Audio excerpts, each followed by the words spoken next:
ಸತಿ ಚುನಾವಣೆಯಲ್ಲಿ 3 ಅಭ್ಯರ್ಥಿಗಳನ್ನು ಹಾಕಿ ಬಹಳ ನೊಂದು ಬೆಂದು ಆದ್ರೂ ಆ ಟೈಮಲ್ಲಿ ನನ್ನ ಕ್ಷೇತ್ರದಿಂದ 50,000 ಲೀಡನ್ನ ಕೊಟ್ಟಿದ್ದು. ಇವತ್ತು ನಿಮ್ಮೆಲ್ಲರ ನೆಚ್ಚಿನ ಅಭ್ಯರ್ಥಿ ತಾವು ಯೋಚನೆಯನ್ನ ಮಾಡಿ ಬಹಳಷ್ಟು ಶ್ರಮದಿಂದ ಪ್ರೀತಿಯಿಂದ ಒಬ್ಬ ವ್ಯಕ್ತಿ ಏನಾದರೂ ಹೆಸರು ಮಾಡಬೇಕು ಅಂದ್ರೆ ಅಷ್ಟು ಈಸಿ ಅಲ್ಲ. 35 ವರ್ಷ ಬಡವರ ಸೇವೆ, ಮಧ್ಯವರ್ತಿಗಳ ಸೇವೆ, ಅವರ ಸಹೋದ್ಯೋಗಿಗಳ ಜೊತೆ ಕೆಲಸ ಮಾಡಿ ನಂಬರ್ 1 ಜಯದೇವ ಹಾಸ್ಪಿಟಲ್ ಮಾಡಬೇಕಾದ್ರೆ 35 ವರ್ಷದಲ್ಲಿ 18 ವರ್ಷ ಸರ್ವಿಸ್ ಮಾಡಿರಂತ ಮಂಜುನಾಥ್ ಸಾಹೇಬ್ರು ಇವತ್ತಿನ ದಿನ ನೀವೆಲ್ಲ ಅನ್ಕೊಂಡಿದ್ದೀರಿ. ಶಿವಮೊಗ್ಗದಲ್ಲಿ ಮೋದಿ ಸಾಹೇಬರು ಭಾಷಣ ಮಾಡ್ತಿರ್ಬೇಕಾದ್ರೆ ಆ ಕಾರ್ಯಕ್ರಮಕ್ಕೆ ನಮ್ಮ ನೆಚ್ಚಿನ ಡಾಕ್ಟ್ರು ಹೋಗ್ತಾ ಇದ್ರು.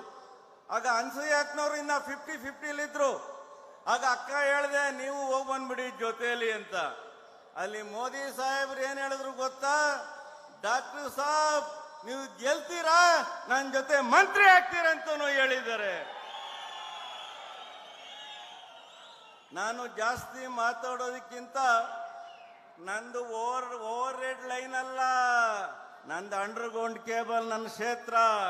ನಾನು ಯಾಗ ಮಾಡಬೇಕು ಆಗ ಮಾಡಿ ತೀರಿಸ್ತೀನಿ, ಯಾವುದೇ ಚಿಂತೆ ಇಲ್ಲ.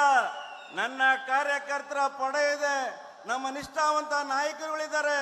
ನನ್ನ ಕ್ಷೇತ್ರದಲ್ಲಿ ಜಾಸ್ತಿ ನಾವು ಮನೆ ಮನೆಗೆ ತೆರಳಿ ಮತಯಾಚನೆಯನ್ನ ಮಾಡ್ತಾರೆ. ದಿನ ಹೂವು ಅಪ್ಪೋ ಕೊಡ್ತಾ ಇರ್ತಾರೆ, ಅದಕ್ಕೇನು ಜಗ್ಗಲ್ಲ. ನಾನು ದಿನ ಪೂಜೆ ಮಾಡೋದು ವಿನಾಯಕನ ಮತ್ತು ಆನೆ ತರ ನಡೀತೀನಿ. ಒಳ್ಳೆ ಲೀಡನ್ನು ಕೊಡೋದಕ್ಕೆ ಎಲ್ಲ ಪ್ರಯತ್ನಗಳನ್ನ ಮಾಡ್ತೀನಿ. ಇನ್ನೂ ಹೆಚ್ಚಿನ ಅಪ್ಡೇಟ್ಸ್ಗಾಗಿ ನ್ಯೂಸ್ 12 ಕನ್ನಡ ಚಾನೆಲ್ನ ಸಬ್ಸ್ಕ್ರೈಬ್ ಮಾಡಿ, ಅಲ್ಲಿರೋ ಬೆಲ್ ಐಕಾನ್ ಬಟನ್ನ ಕ್ಲಿಕ್ ಮಾಡಿ.